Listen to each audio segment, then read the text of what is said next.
money that they earn, we are paying too little for that meal.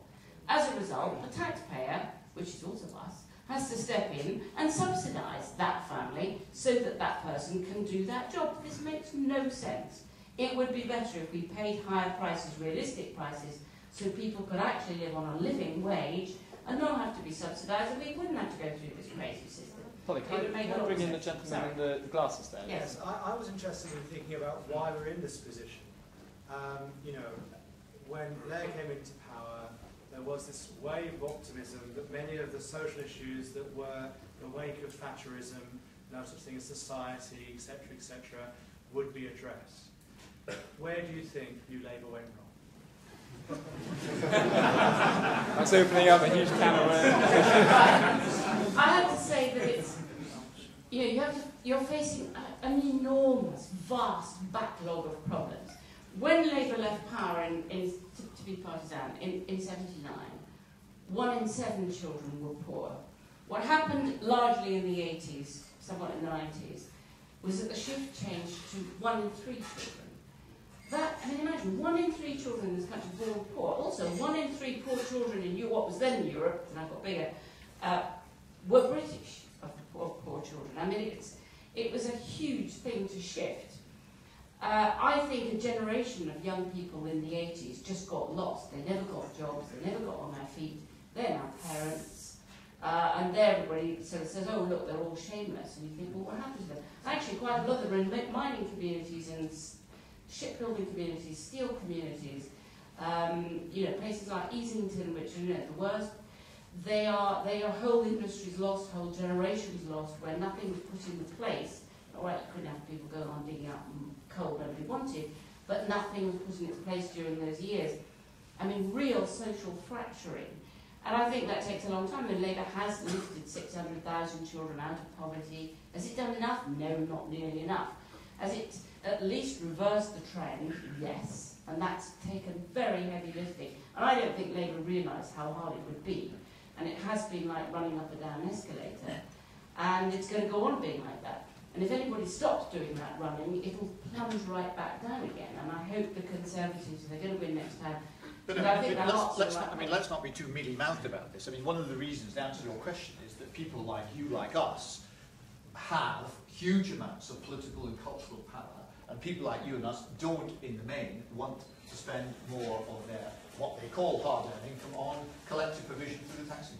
In the book, we do, as Polly said, focus groups with some pretty high-paid bankers and lawyers, and our analysis of their attitudes, and it's in the book described. I mean, they are, first of all, they misperceive society. They think they're in the middle when in fact they're very at the top. They resent, I mean, you've heard it this evening, people, they exaggerate the numbers of people on benefit, they create a Daily Mail caricature of those who depend upon state assistance. And these people are very, very powerful. I mean, those of you in this room, you know, you're executives, you run companies. Alistair Darling is very beholden to you because he thinks, you may think too, that the British economy depends upon your efforts.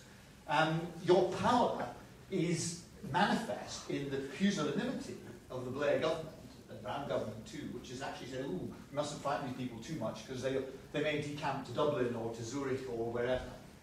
We all know that that's highly unlikely for all sorts of reasons, but that cultural power has been deployed by a number of people in the private sector in the past period of time, and it's made a bunch of ministers who were never terribly motivated to do much change anyway, even more frightened. Can I just pick up another point? I mean, you've immediately picked up on the point of the poor. Are they useless? Are they worthless? Are they rubbish? Do we hate them? Maybe.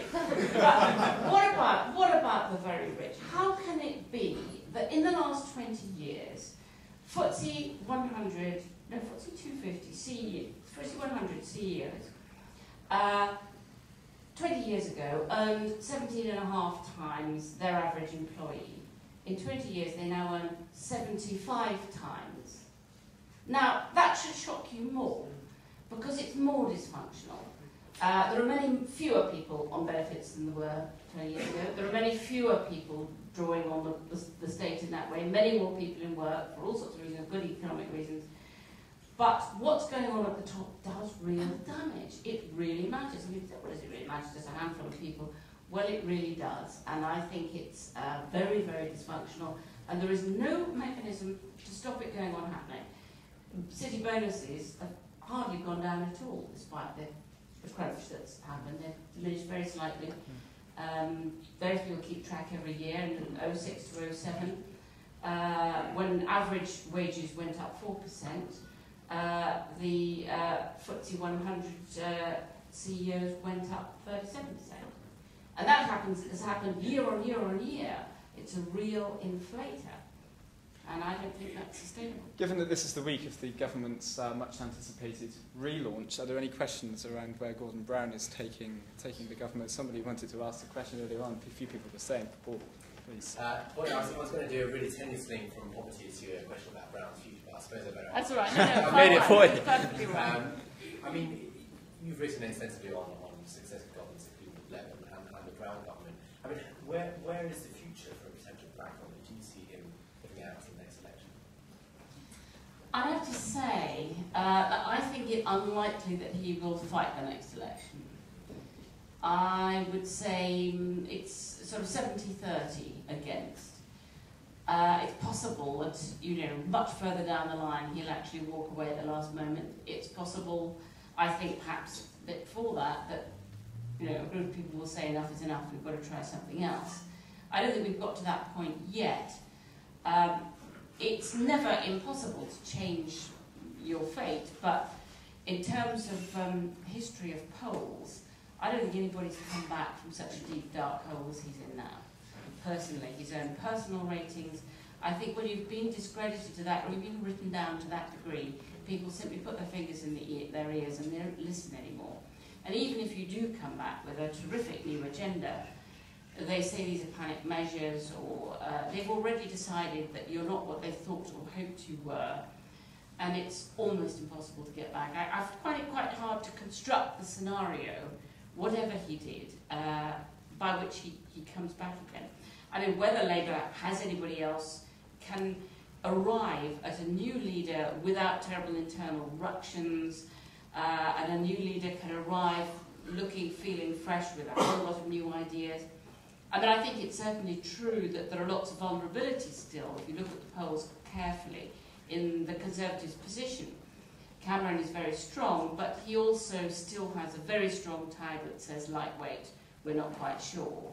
At this point in the polls, Blair had been getting 70% total support ratings month after month after month. Cameron is still around 50. So there's still a measure of uncertainty about him, even though he's, of course, miles ahead of Gordon Brown. So I don't think it would be, I don't think he's unbeatable, or at least that it wouldn't be absolutely neck and neck at the next election.